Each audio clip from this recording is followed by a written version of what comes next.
Assalamualaikum warahmatullahi wabarakatuh. Kami dari kelompok 6 akan menjelaskan tentang media tradisional untuk pembelajaran, serta sudut pandang pengembangan bahan ajar. Sebelumnya di sini saya akan memperkenalkan anggota kelompok 6. Yang pertama yakni ada saya sendiri, Fauzianini Alfiani, dengan NIM 210103110004. Dan juga ada rekan saya, Azhari Nur Setiawan dengan NIM 210103110012. Di sini saya akan menjelaskan tentang pengertian pengembangan dari bahan ajar.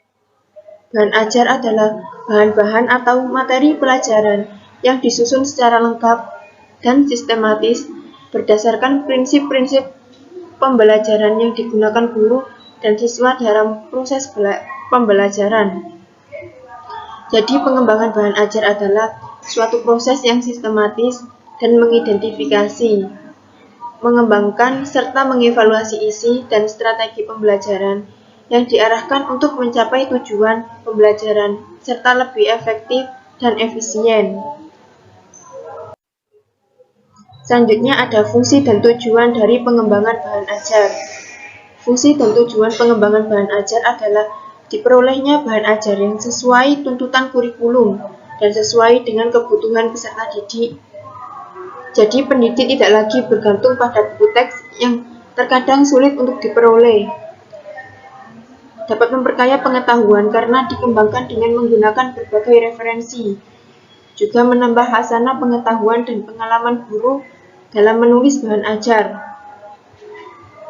Membangun komunikasi dan pembelajaran yang efektif antara guru dengan peserta didik, karena peserta didik akan merasa lebih percaya kepada gurunya, dan juga dapat menambah penghasilan jika bahan ajar tersebut dikumpulkan menjadi buku dan diterbitkan. Selain memberikan manfaat bagi pendidik, bahan ajar juga memberikan manfaat bagi peserta didik. Di antaranya yakni kegiatan pembelajaran menjadi lebih menarik, kesempatan untuk belajar secara mandiri, dan mengurangi ketergantungan terhadap kehadiran guru, sehingga peserta didik tidak bergantung kepada guru saja. Selanjutnya ada prosedur pengembangan media tradisional sebagai bahan ajar. Yang pertama ada analisis. Pada tahap ini, yang perlu kita lakukan adalah mengidentifikasi perilaku awal peserta didik. Hal ini berkaitan menggunakan tingkat dominasi dan kemampuan mereka dalam bidang ilmu ataupun mata pelajaran yang akan diberikan.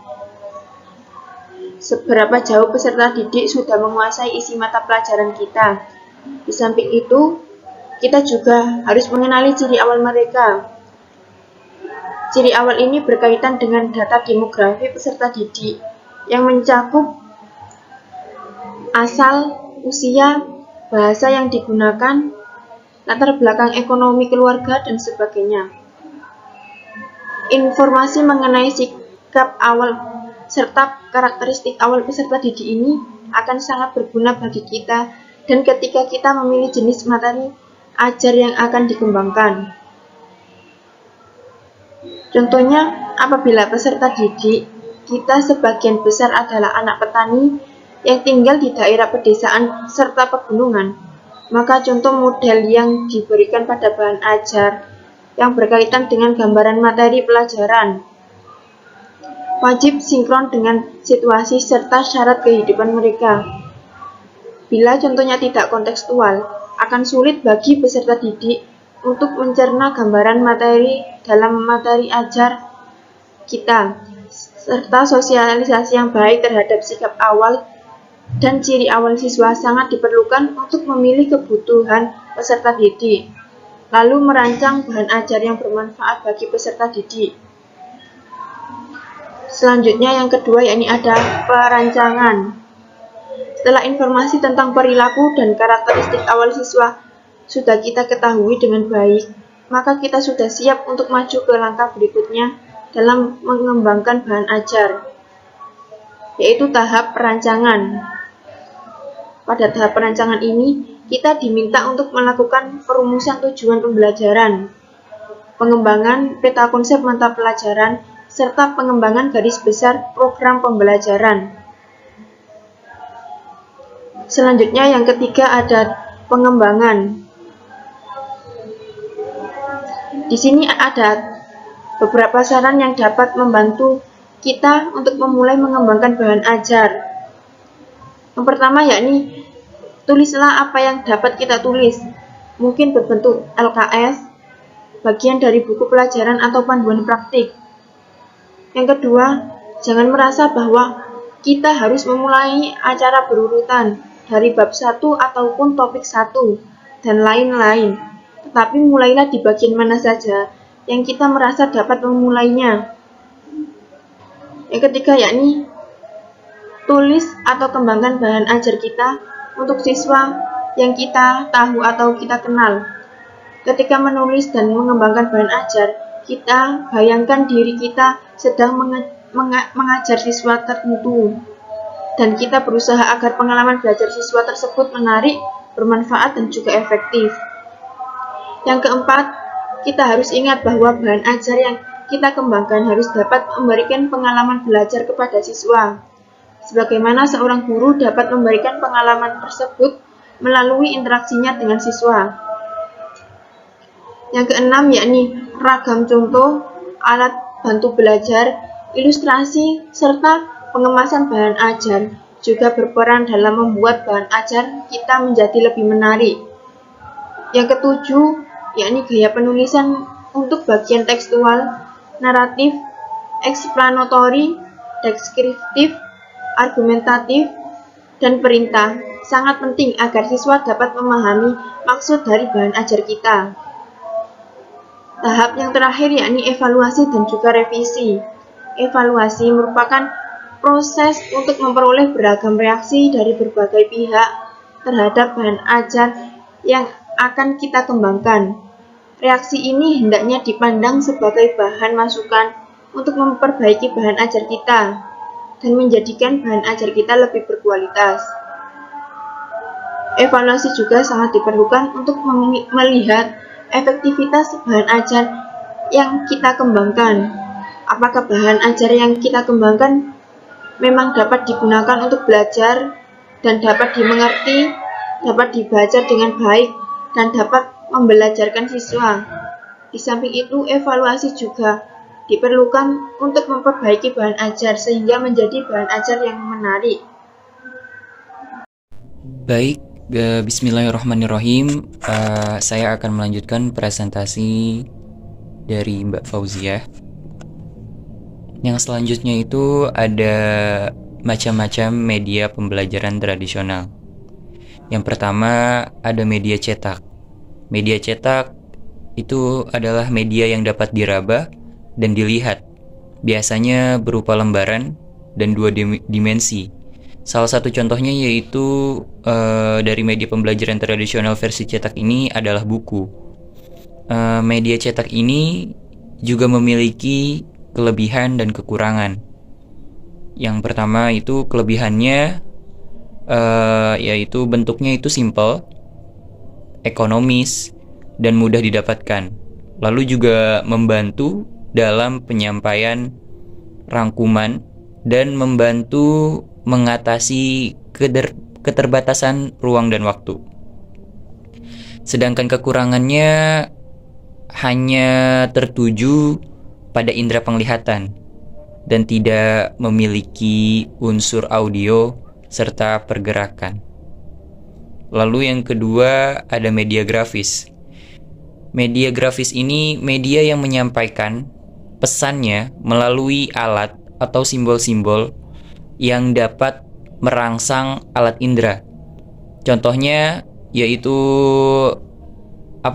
seperti gambar, sketsa, diagram, dan juga bahan. Lalu kelebihan dan kekurangan dari media grafis ini, yang pertama mudah diperoleh, kelebihannya mudah diperoleh dan digunakan lebih realistik, lalu memperjelas penyajian pesan dan informasinya. Dan juga mengatasi keterbatasan indera, ruang, dan waktu.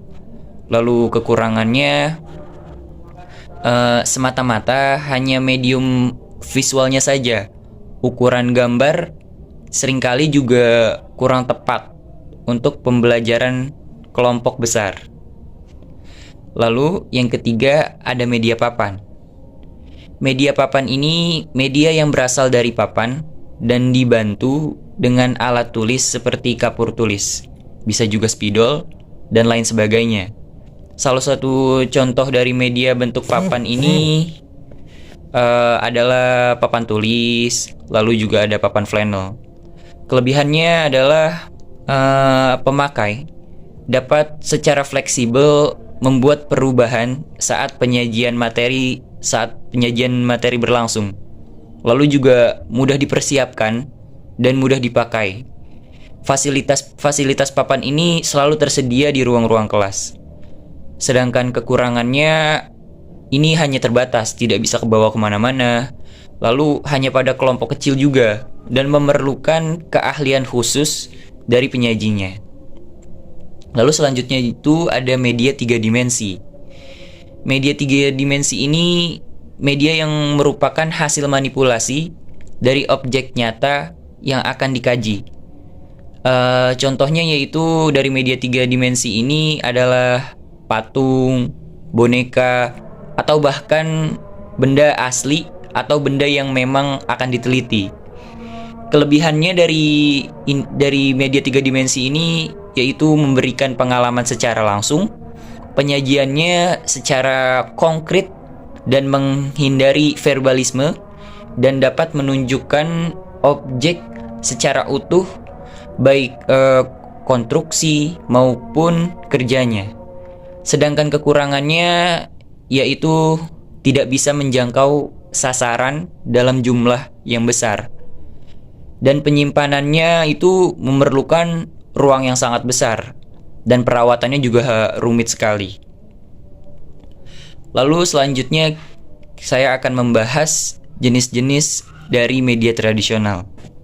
Yang pertama itu visual diam yang diproyeksikan. Media diam yang diproyeksikan ini adalah media visual, baik berupa huruf, lambang, gambar, grafik, atau gabungannya pada lembaran tembus pandang, atau plastik yang dipersiapkan untuk diproyeksikan ke sebuah layar atau dinding melalui sebuah proyektor.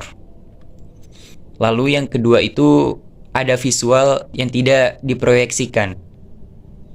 Media visual yang tidak diproyeksikan ini adalah media visual baik berupa huruf, lambang, gambar, grafik, atau gabungannya yang disajikan tanpa menggunakan bantuan proyektor. Ini kebalikannya dari yang pertama, yaitu contohnya itu ada gambar, poster, foto, grafik, chart, diagram, pameran, papan info, papan bulu, dan lain-lain. Lalu yang ketiga ada audio media. Audio itu adalah media yang mengandalkan suara, sedangkan media audio itu dapat digunakan dalam semua fase pembelajaran, mulai dari pengantar atau pembukaan itu, lalu ketika mengenalkan topik bahasan sampai dengan evaluasi. Lalu selanjutnya ada penyajian multimedia. Media yang menggunakan media ini lebih berasal satu, yaitu contohnya gabungan media audio dan media visual. Lalu model slide, plus suara, multi-image. Penggunaan media ini dapat dipergunakan di banyak sekali lokasi dan buat berbagai tujuan. Lalu tujuan pembelajarannya juga yang melibatkan gambar-gambar. Lalu ada cetak media atau media cetak. Cetakan adalah media yang cara penyajiannya menggunakan cara menuliskan di atas kertas menggunakan tujuan untuk menyampaikan isu atau pedagogi. Contohnya adalah media cetakan adalah buku teks modul, teks terprogram, workbook, majalah, terus majalah terpola, majalah ilmiah, lembaran lepas handout, dan lain-lain. Lalu media job sheet ini yang digunakan dalam penelitian ini dapat digolongkan ke dalam media cetak, sebab job sheet adalah lembar kerja. Lalu kesimpulannya dari pemaparan yang saya jelaskan tadi dan Mbak Fauzia jelaskan tadi, bahwa bahan ajar diartikan bahan-bahan atau materi pelajaran yang disusun secara lengkap dan sistematis berdasarkan prinsip-prinsip pembelajaran yang digunakan guru dan siswa dalam proses pembelajaran. Bahan ajar disusun dengan tujuan menyediakan bahan ajar yang sesuai dengan tuntutan kurikulum dengan mempertimbangkan kebutuhan peserta didik, yaitu bahan ajar yang sesuai dengan karakteristik dan lingkungan sosial peserta didik.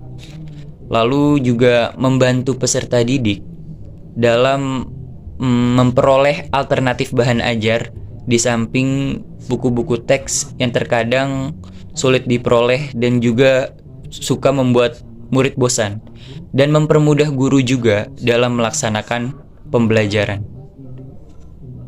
Mungkin itu saja yang dapat kami sampaikan. Kurang lebihnya mohon maaf. Wassalamualaikum warahmatullahi wabarakatuh.